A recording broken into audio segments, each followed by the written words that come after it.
Então, eu acho que a gente fica muito preso e aí eu queria pedir sua opinião. Se faz sentido para você essa questão assim, por que a gente fica tão preocupado com dentro das quatro paredes e se esquece, na verdade, de atrair quem está lá fora para dentro dessas quatro paredes? E eu sei que é um lado perigoso.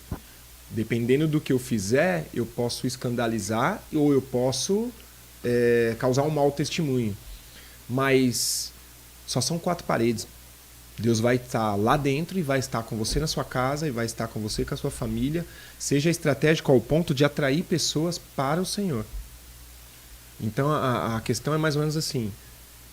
Tem que ter mesmo toda essa parte como que fala? Litúrgica, assim, do templo e todas essas coisas. Não, aqui tem que ter o salão para isso, tem que ter o templo para aquilo.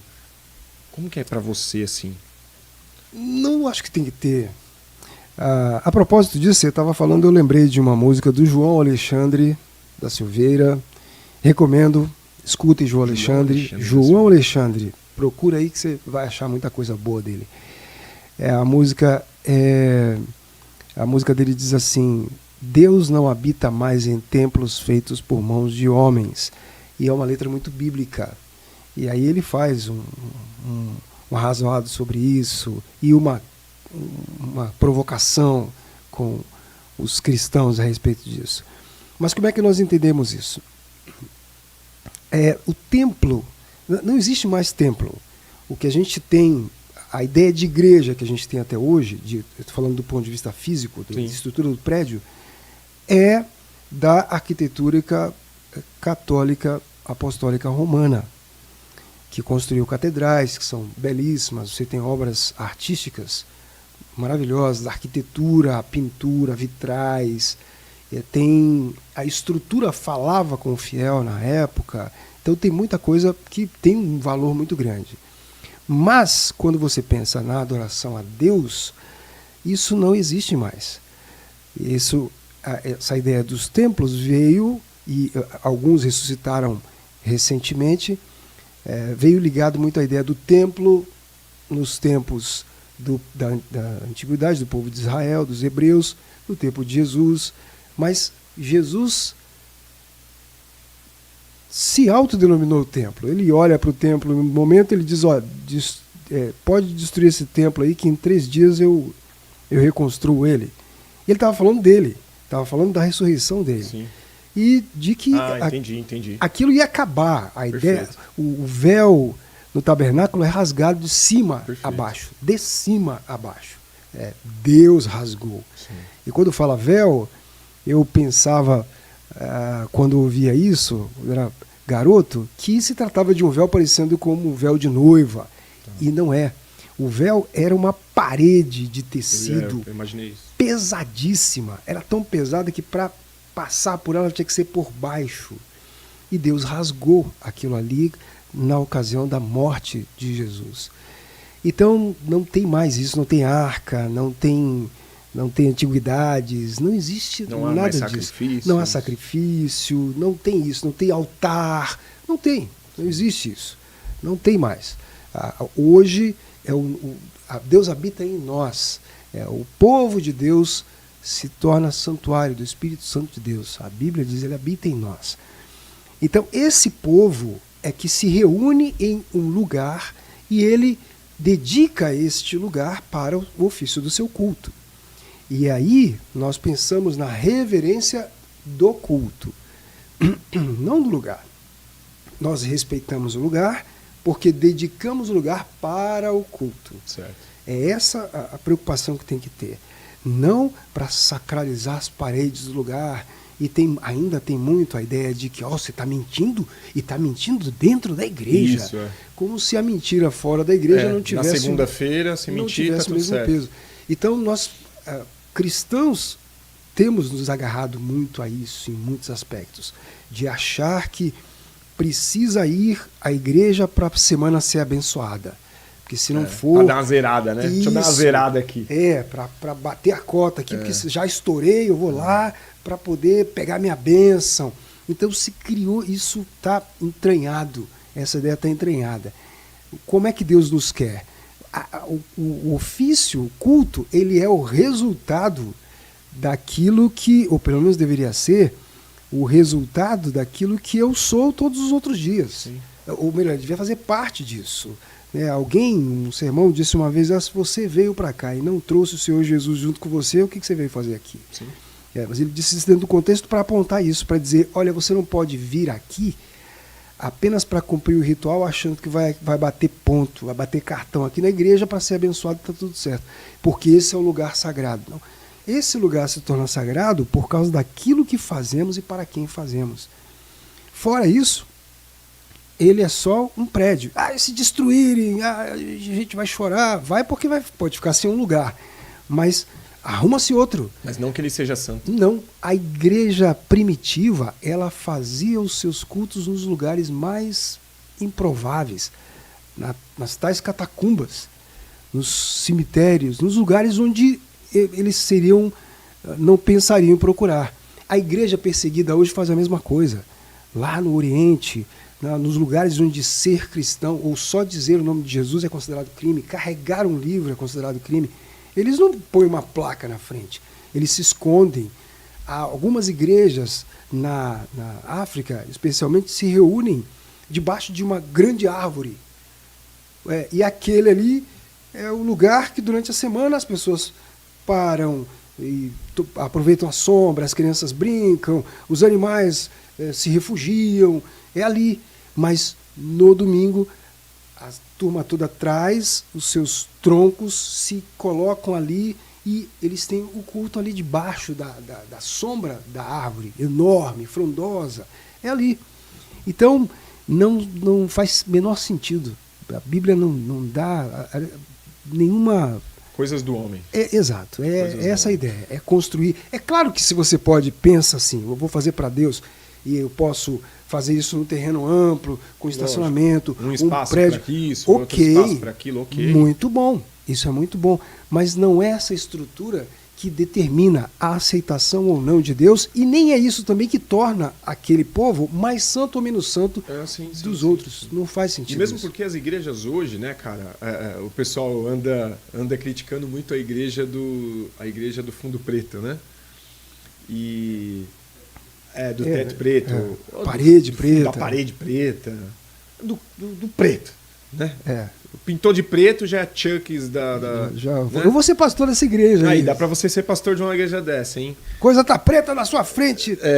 Eu não vou poder falar isso. Aí já a teoria da prosperidade e tudo mais. O que me engana, eu gosto dessa questão de ser próspero, do empreendedor e que não sei o quê. E muita gente falando muito do que o coach tá falando muito de Deus e que não sei o quê. E aí eu vi o Cláudio Duarte falar um negócio assim, cara, top, sabe o Cláudio Duarte, Sim. Né? E ele falou um negócio muito interessante. E o pessoal tava criticando um pouco os coaches, porque os coaches têm falado muito de Deus. E que tinha que separar esse negócio. Não, o coach tem que falar de trabalho, de empreendedorismo e de praticamente autoajuda, né? Pro cara dar... E a gente precisa, às vezes, de uma sacudida mesmo. Eu mesmo, lá em 2020, quando eu quebrei na marcenaria, eu lembro que eu comecei a ver muito o pessoal da internet aí, Flávio Augusto, Georjota, Pablo Marçal, que estava começando ali, falando de grana, de resiliência, de tomar banho gelado, de acordar 5 da manhã e tudo mais. Que bom que tinha alguém falando isso. Porque isso me motivou a acordar mais cedo, a ler a palavra de Deus e não sei o quê. E aí o Cláudio Duarte falou um negócio muito importante. E eu achei legal. Eu curti. Porque ele falou assim, que bom que eles estão falando de Deus. Mas que bom que eles continuem. Eu acho que o problema é quando o coach, ou o problema é quando o empreendedor, ou quando o empresário parar de falar de Deus. Parar de querer orar antes de começar o trabalho. Porque se estão criticando até agora quando o cara... né? Então tem que separar as coisas. É que picareta vai ter na presbiteriana também. Vai ter na Batista, vai ter na Lagoinha, vai ter em qualquer lugar. Né? E porque nós temos uma essência, como você falou, né, ruim.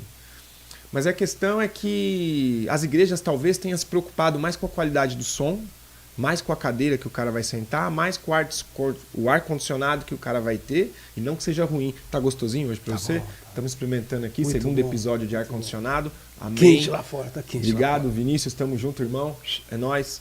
E eu acho que é isso, a gente está muito preocupado com a qualidade de tantas coisas e estamos deixando de ter qualidade fora das paredes, fora de colocar mais dinheiro em missões, fora de colocar mais dinheiro no povo que vem do Pará, do povo que vem do fundão do Ceará, do povão que precisa ir lá para a África, ou do cara que precisa pregar aqui no bairro vizinho. Porque missões é a parede do lado, né? É dentro da sua casa, como a gente já falou. E aí a gente esbarra onde? Esbarra até na política. Porque o cara não pode mais na política também falar de Deus, porque aí tá misturando Deus com não sei o quê. Inclusive eu queria perguntar isso para você.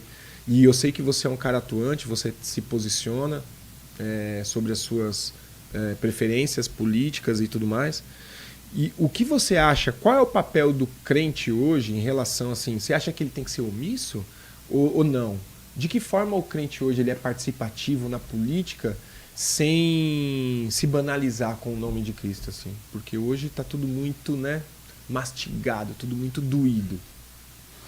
Talvez o principal seja o seguinte, ele não, nós temos um cenário muito polarizado.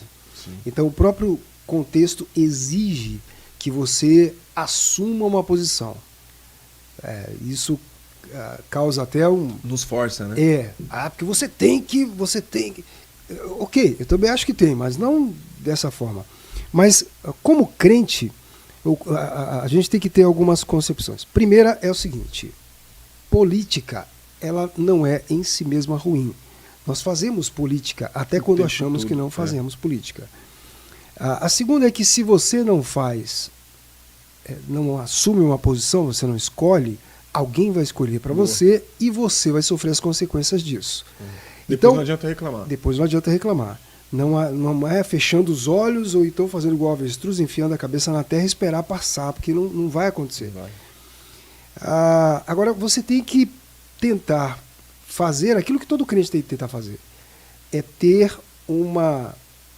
buscar um parâmetro bíblico para toda e qualquer coisa na sua vida.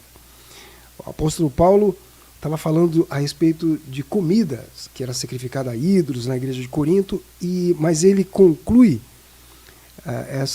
esse debate ensinando a igreja de Corinto dizendo o seguinte, ele conclui dizendo, portanto, meus irmãos, quer comais, quer bebais, ou façais qualquer outra coisa, tudo seja feito para a glória de Deus. Então, a sua posição política, ela precisa ser distinta nesse aspecto. Ela tem que ter como objetivo final não agradar a um candidato, a uma agremiação política, a uma determinada ideologia social, econômica. Ela tem que ser pensada para agradar a Deus. Como é que eu demonstro Deus na minha vida com aquilo que eu estou fazendo, com a escolha que eu vou fazer? Então esse tem que ser o pensamento. Alguns cristãos acham que Deus não tem nada a ver com a política. Mas a própria Bíblia diz que nós devemos orar pelos nossos governantes. Ela não diz que nós devemos orar pelos governantes que são bons com a gente.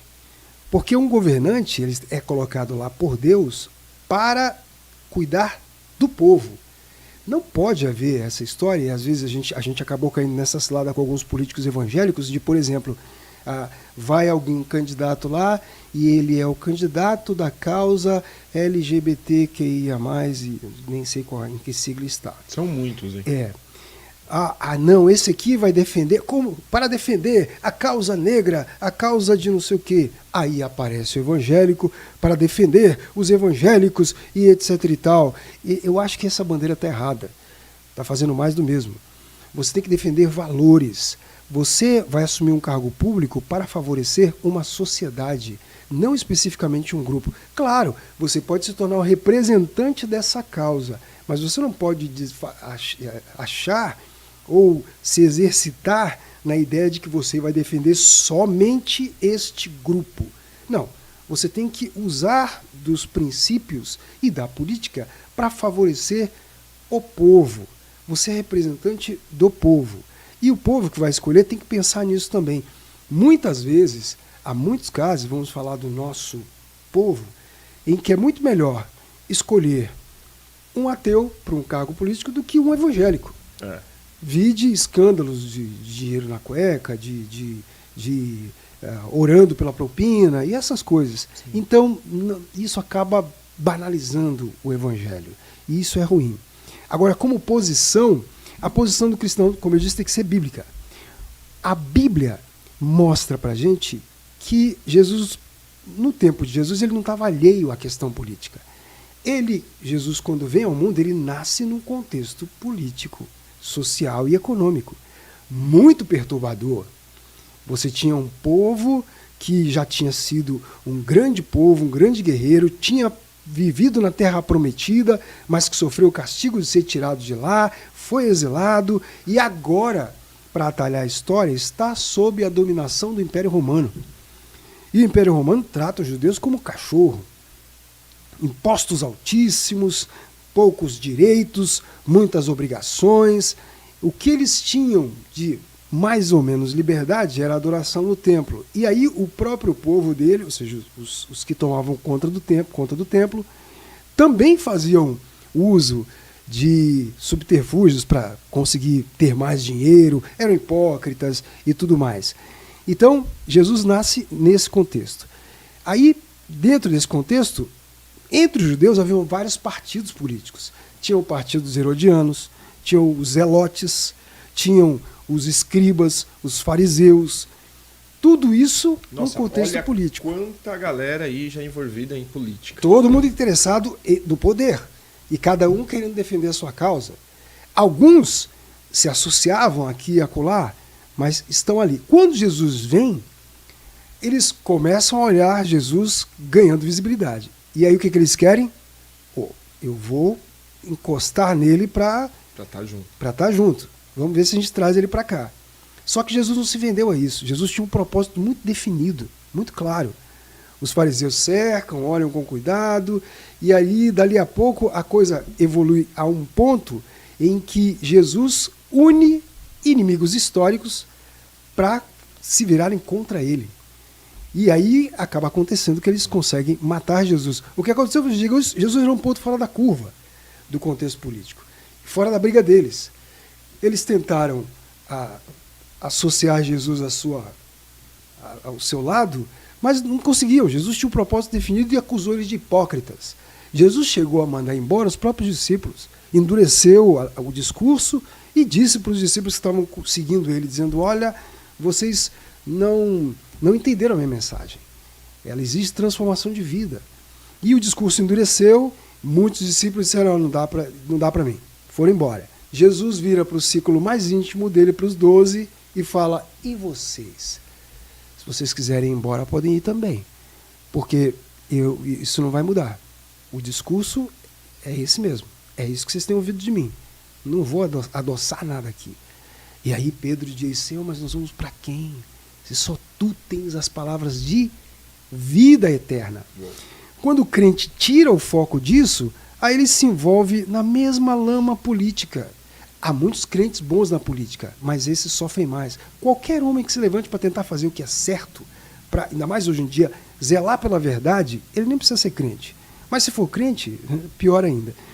Então, quando querem que a gente diga que nós somos de esquerda, nós somos de direita, nós somos de centro, nós não somos nada disso.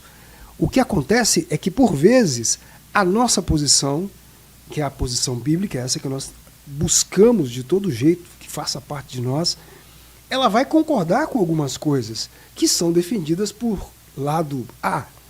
E também vai concordar com outras coisas que são defendidas pelo lado B.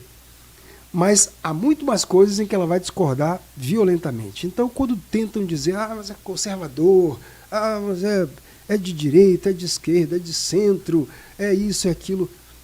Não, na verdade não. O cristão tem que ser cristão. É isso que ele tem que ser, como Cristo.